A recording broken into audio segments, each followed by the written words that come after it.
वालेकुम स्टूडेंट, आज का ये वीडियो मौलाना आज़ाद की मखतूम निगारी और इसकी जो तारीफ़ थोड़ी सी दी हुई है उसको भी मैं बता दूंगी। और ये जो मौलाना आज़ाद के सिलसिले में उसकी मखतूम निगारी आएगी वो आपकी किताब जनरल की जो उर्दू किताब है वो PUDC 131 में आएगा। इससे पहले मैं गालिब की मकतूब निगारी की फ़न, मकतूब निगारी की खसूसियात, मकतूब निगारी की रवायत, इन सब की वीडियो अपलोड हो गई है। वो भी आप इसके डिस्क्रिप्शन बॉक्स के नीचे लिंक दी हुई है, वो सारी भी देख सकते हैं।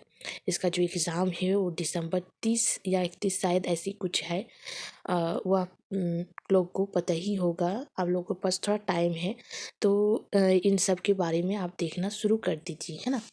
तो मौलाना आज़ाद का तारीफ़ है ना, मही अलाउद्दीन अबू कलाम आज़ाद उसका पूरा नाम है। अगस्त 1888 में मक्का में पैदा हुए, है ना, मक्का में पैदा हुए। हस्ब रवायत उनकी तालीम की इब्तदाई तालीम वहीं हुई। हिंदुस्तान आने पर बाकायदा तालीम कोलकाता में हासिल की और बाज़ दूसरे अस्ताज़ा घर ही पर आलिमी इस्तिफ़ादा किया।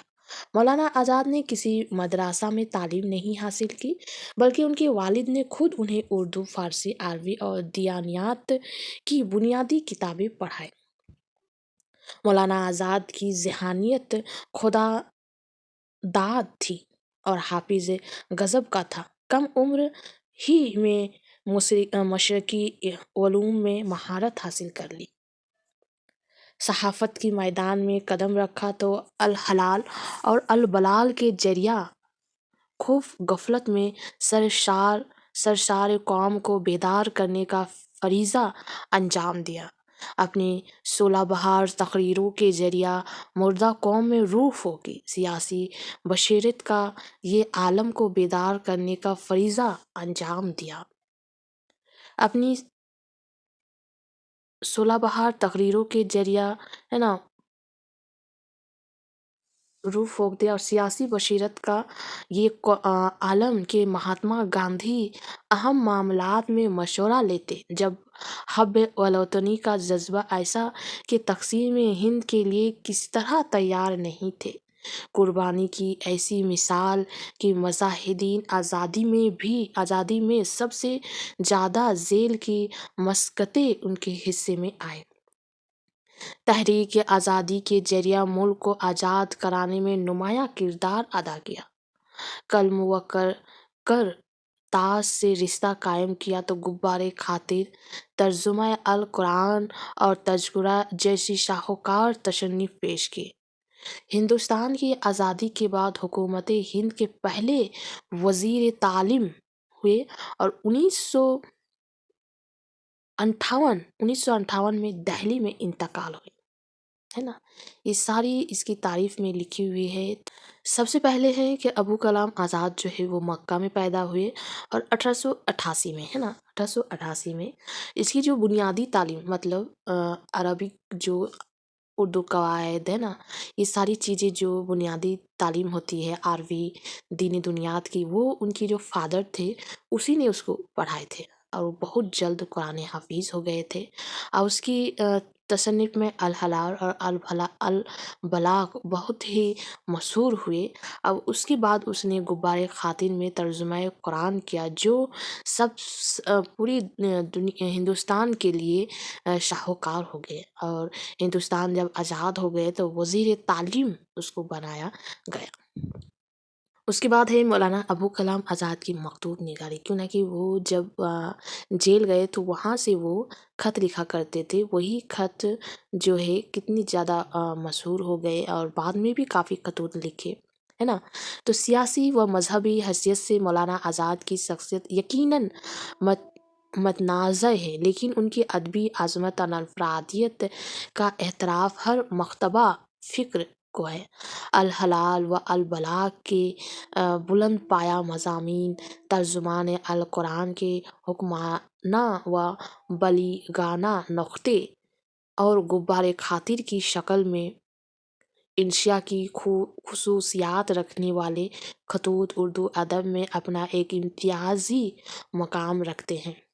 مولانا آزاد کی گوناگو ادبی خصوصیات سے قطعی نظر ہم یہاں صرف اس کی مکتوب نگاری سے بحث کریں گے کہ کس طرح انہوں نے اردو مکتوب نگاری کا باوا آدم مرزا غالب کی خطوط نگاری کی قائم کردہ روشن روایت کی توسیع کی اور اپنی ذہانیت اور تخلیقی صلاحیت سے مکتوباتی ادب کی سرمایہ میں قابل قدر اضافہ کیا۔ مولانا آزاد کے خطوط کے کئی مجموعے شائع ہو چکے ہیں، جن میں غبار خاطر، کاروان خیال، نقش آزاد اور تبرکات آزاد قابل ذکر ہیں، لیکن غبار خاطر کو اس کے اہم موضوعات، اسلوب کی رنگینی اور خیالات کی رنگا رنگی کی وجہ سے شہرت ملی، وہ اور کسی مجموعہ کو نصیب نہیں ہوئی۔ آپ کو معلوم ہوگی کہ غبار خاطر ہر جگہ کی سوالات میں دی ہوئی رہتی ہے نا، یہ ساری کیوں نہ کہ غبار خاطر کافی زیادہ مقبول ہے، اس کو زیادہ لوگوں نے پسند کیا ہے، اسی لیے اس کے سوالات بھی زیادہ آتے ہیں۔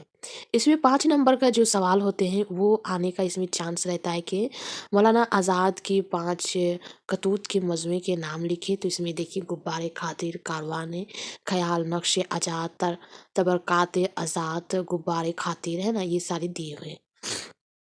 غبار خاطر ان کا مکاتیب کا مجموعہ ہے جو مولانا نے قلعہ احمد نگر کی جیل سے مولانا زیب الرحمن خان شیرانی کے نام لکھے، ہے نا، جب وہ جیل گئی، کیوں نہ کہ مولانا آزاد جو ہے وہ کافی مرتبہ ہندوستان کی آزادی کے سلسلے میں جیل جا چکے تھے، اس کے اندر حب الوطنی بہت زیادہ تھی، ہندوستان کے لیے کچھ کرنے کے لیے اس کے دل میں کافی زیادہ امنگ تھی، اور یہی امنگ کی خاطر اس کو کافی مرتبہ جیل کا چکر لگانے ہوا، ہے نا۔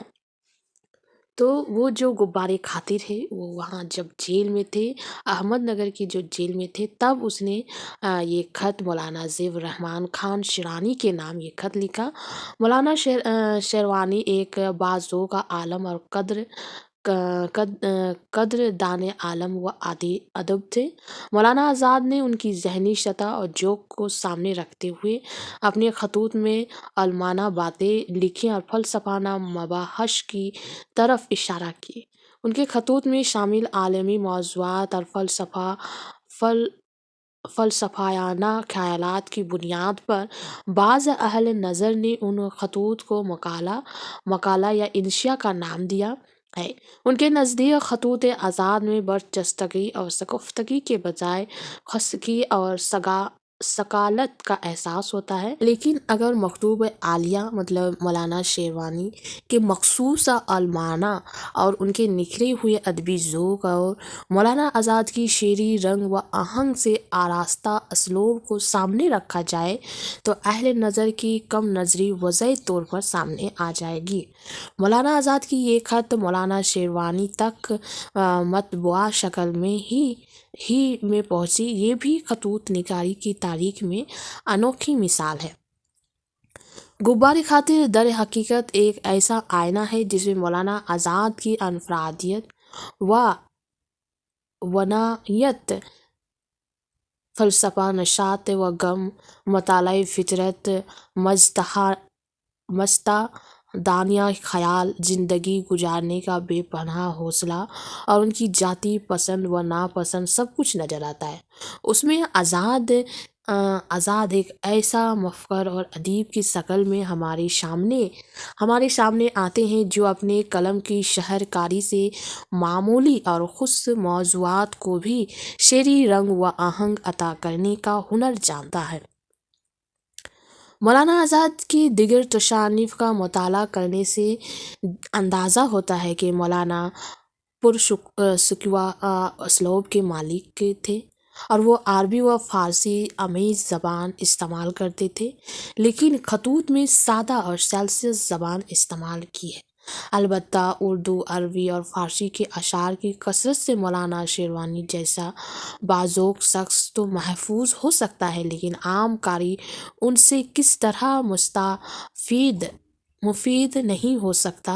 दरअसल मौलाना का शेरी ज़ौक़ बहुत निखरा हुआ था। वो शेरी वसाइल के इस्तेमाल से वाकिफ़ थे। उनके खतूत में कदम कदम पर ऐसे जुमले मिलते हैं जिन्हें शेर कहना दुरुस्त होगा। उनकी खतूत में लफ्ज़ी मानवी ज़ाय के अच्छे नमूने देखे जा सकते हैं। तस्बिया, इस्तिहारा, कनाया, मिजाज वगैरह का इस्तेमाल बड़े अच्छे अंदाज में हुआ है। साथ ही अल्फाज व माने की अहम आहंगी, गनायत और फितरी मनाजिर की तस्वीर कशी ने मौलाना के असलूब को ज़मेलाती असलूब की इंतहा पर पहुँचा दिया है।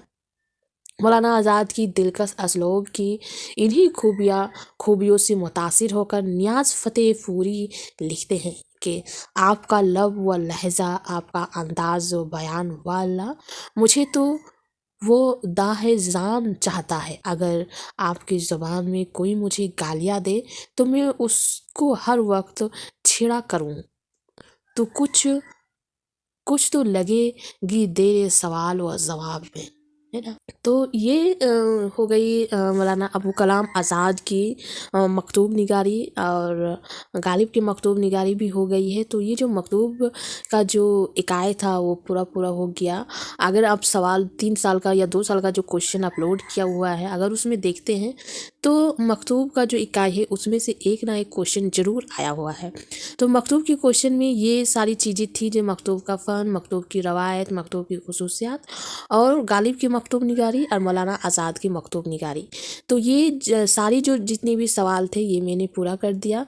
उसके बाद नेक्स्ट जो मैं क्वेश्चन में देखूँगी जो कौन सा ऐसा है जो हर साल आता है, जिस इकाई से हर साल आता ही आता है, उस इकाई को मैं बताऊँगी इसकी नेक्स्ट वीडियो में, है ना।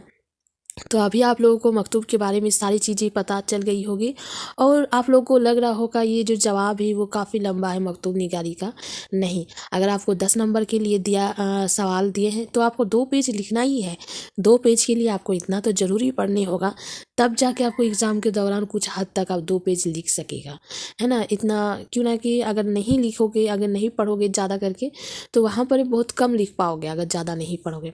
और पहली बार इससे पहले की जो गालिब की मैं मकतूब निगारी पढ़ी तो उस वक्त भी मैं बताई थी कि जो मकतूब जो ख़त मौलाना आज़ाद की यहाँ पर दी हुई है उसको भी आप पढ़ लीजिएगा। जैसे प्रोफेसर शेरवानी का जो ख़त दिया हुआ है वो आपको एक बार रीडिंग कर लेना है कि उसको पता चल जाए कि ख़त के अंदर क्या है ना।